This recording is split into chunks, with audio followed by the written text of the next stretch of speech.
श्रीमद् भगवद गीता यथारूप अध्याय 6 ध्यान योग। श्री भगवान ने कहा, जो पुरुष अपने कर्म फल के प्रति अनासक्त है और जो अपने कर्तव्य का पालन करता है, वही सन्यासी और असली योगी है। वह नहीं जो न तो अग्नि जलाता है और न ही कर्म करता है। हे पांडुपुत्र, जिसे सन्यास कहते हैं उसे ही तुम योग अर्थात पर ब्रह्म से युक्त होना जानो, क्योंकि इंद्रिय तृप्ति के लिए इच्छा को त्यागे बिना कोई कभी योगी नहीं हो सकता।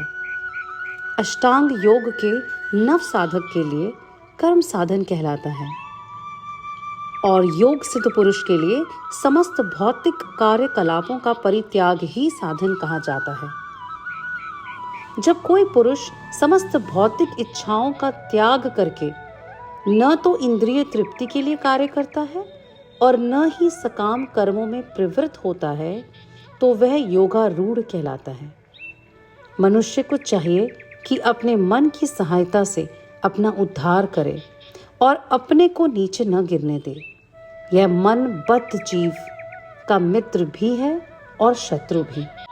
जिसने मन को जीत लिया उसके लिए मन सर्वश्रेष्ठ मित्र है, किंतु जो ऐसा नहीं कर पाया उसके लिए मन उसका सबसे बड़ा शत्रु बना रहेगा। जिसने मन को जीत लिया है उसने पहले ही परमात्मा को प्राप्त कर लिया है, क्योंकि उसने शांति प्राप्त कर ली है। ऐसे पुरुष के लिए सुख दुख, सर्दी गर्मी एवं मान अपमान एक समान है। वह व्यक्ति आत्म साक्षात्कार को प्राप्त तथा योगी कहलाता है, जो अपने अर्जित ज्ञान तथा अनुभूति से पूर्णतया संतुष्ट रहता है। ऐसा व्यक्ति अध्यात्म को प्राप्त तथा जितेंद्रिय कहलाता है।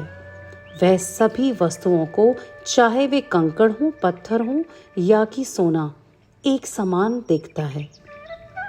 जब मनुष्य निष्कपट, हितैषियों, प्रिय मित्रों, तटस्थों, मध्यस्थों, ईर्ष्यालुओं, शत्रुओं तथा मित्रों, पुण्यात्माओं एवं पापियों को समान भाव से देखता है, तो वह और भी उन्नत माना जाता है। योगी को चाहिए कि वह सदैव अपने शरीर, मन तथा आत्मा को परमेश्वर में लगाए, एकांत स्थान में रहे और बड़ी सावधानी के साथ अपने मन को वश में करे। उसे समस्त आकांक्षाओं तथा संग्रह भाव की इच्छाओं से मुक्त होना चाहिए। योगाभ्यास के लिए योगी एकांत स्थान में जाकर भूमि पर कुशा बिछा दे और फिर उसे मृगछाला से ढके तथा ऊपर से मुलायम वस्त्र बिछा दे। आसन न हो तो बहुत ऊंचा हो, न बहुत नीचा। वह पवित्र स्थान में स्थित हो। योगी को चाहिए कि इस पर दृढ़ता पूर्वक बैठ जाए और मन, इंद्रियों तथा कर्मों को वश में करते हुए तथा मन को एक बिंदु पर स्थिर करके हृदय को शुद्ध करने के लिए योगाभ्यास करे।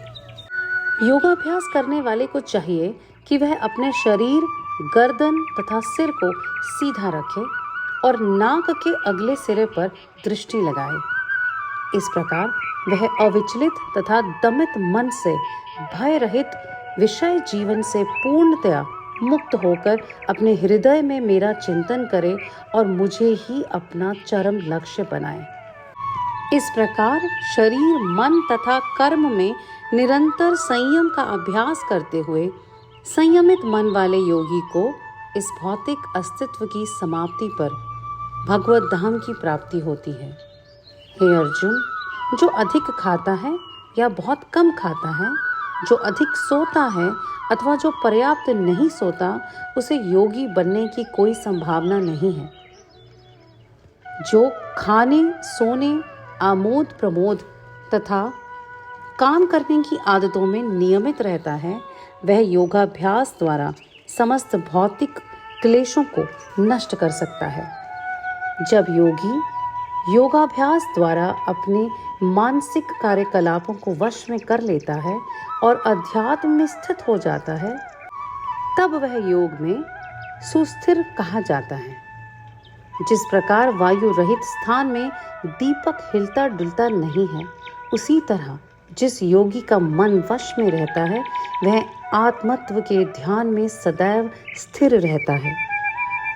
सिद्धि की अवस्था में, जिसे समाधि कहते हैं, मनुष्य का मन योगाभ्यास के द्वारा भौतिक मानसिक क्रियाओं से पूर्णतया संयमित हो जाता है। इस सिद्धि की विशेषता वह है कि मनुष्य शुद्ध मन से अपने को देख सकता है और वह अपने आप में आनंद उठा सकता है। उस आनंदमयी स्थिति में वह दिव्य इंद्रियों द्वारा असीम दिव्य सुख में स्थिर रहता है।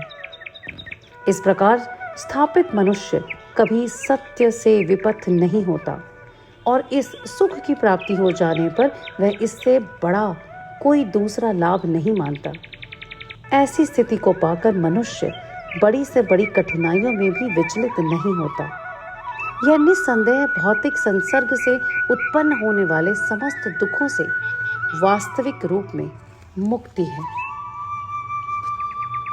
मनुष्य को चाहिए कि संकल्प तथा श्रद्धा के साथ योगाभ्यास में लगे और पथ से विचलित न हो। उसे चाहिए कि मनोधर्म से उत्पन्न समस्त इच्छाओं को निरपवाद रूप से त्याग दे और इस प्रकार मन के द्वारा सभी ओर से इंद्रियों को वश में कर ले। धीरे धीरे क्रमशः पूर्ण विश्वास पूर्वक बुद्धि के द्वारा समाधि में स्थित होने चाहिए और इस प्रकार मन को आत्मा में ही स्थित करना चाहिए तथा अन्य कुछ भी नहीं सोचना चाहिए।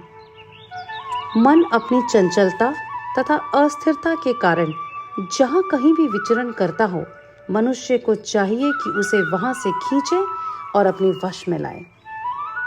जिस योगी का मन मुझ में स्थिर रहता है वह निश्चय ही दिव्य सुख की सर्वोच्च सिद्धि प्राप्त करता है। वह रजोगुण से परे हो जाता है। वह परमात्मा के साथ अपनी गुणात्मक एकता को समझता है और इस प्रकार अपने समस्त विगत कर्मों के फल से निवृत्त हो जाता है। इस प्रकार योगाभ्यास में निरंतर लगा रहकर आत्म संयमी योगी समस्त भौतिक कल्मश से युक्त हो जाता है और मुक्त हो जाता है और भगवान की दिव्य प्रेमा भक्ति में परम सुख प्राप्त करता है। जो मुझे सर्वत्र देखता है और सब कुछ मुझ में ही देखता है, उसके लिए न तो मैं कभी अदृश्य होता हूँ और न वह मेरे लिए अदृश्य होता है।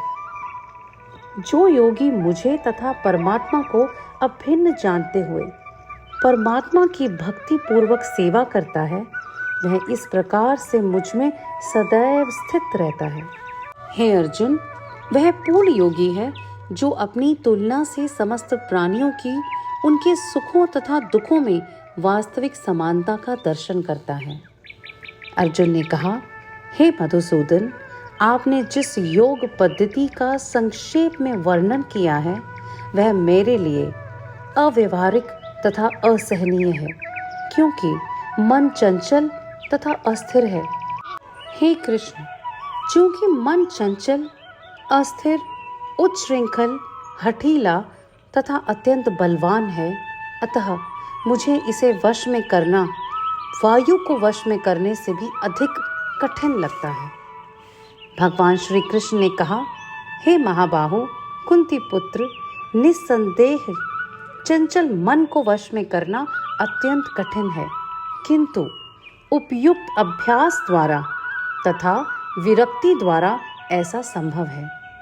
जिसका मन उच्छृंखल है उसके लिए आत्म साक्षात्कार कठिन कार्य होता है, किंतु जिसका मन संयमित है और जो समुचित उपाय करता है उसकी सफलता ध्रुव है, ऐसा मेरा मत है। अर्जुन ने कहा, हे कृष्ण, उस असफल योगी की गति क्या है जो प्रारंभ में श्रद्धा पूर्वक आत्म साक्षात्कार की विधि ग्रहण करता है, किंतु बाद में भौतिकता के कारण उससे विचलित हो जाता है और योग सिद्धि को प्राप्त नहीं कर पाता। हे महाबाहु कृष्ण, क्या ब्रह्म प्राप्ति के मार्ग से भ्रष्ट ऐसा व्यक्ति आध्यात्मिक तथा भौतिक दोनों ही सफलताओं से च्युत नहीं होता और छिन्न भिन्न बादल की भांति विनष्ट नहीं हो जाता, जिसके फल स्वरूप उसके लिए किसी लोक में कोई स्थान नहीं रहता? हे कृष्ण, यही मेरा संदेह है और मैं आपसे इसे पूर्णतया दूर करने की प्रार्थना कर रहा हूँ। आपके अतिरिक्त अन्य कोई नहीं है जो इस संदेह को नष्ट कर सके।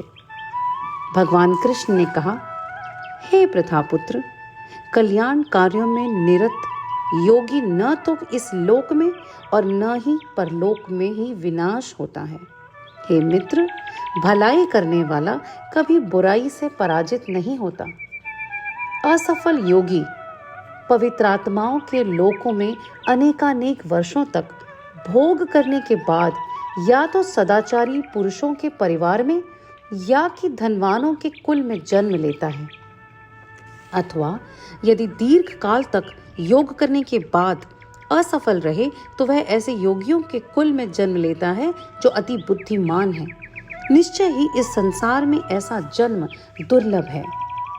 हे कुरुनंदन, ऐसा जन्म पाकर वह अपने पूर्व जन्म की दैवी चेतना को पुनः प्राप्त करता है और पूर्ण सफलता प्राप्त करने के उद्देश्य से वह आगे उन्नति करने का प्रयास करता है।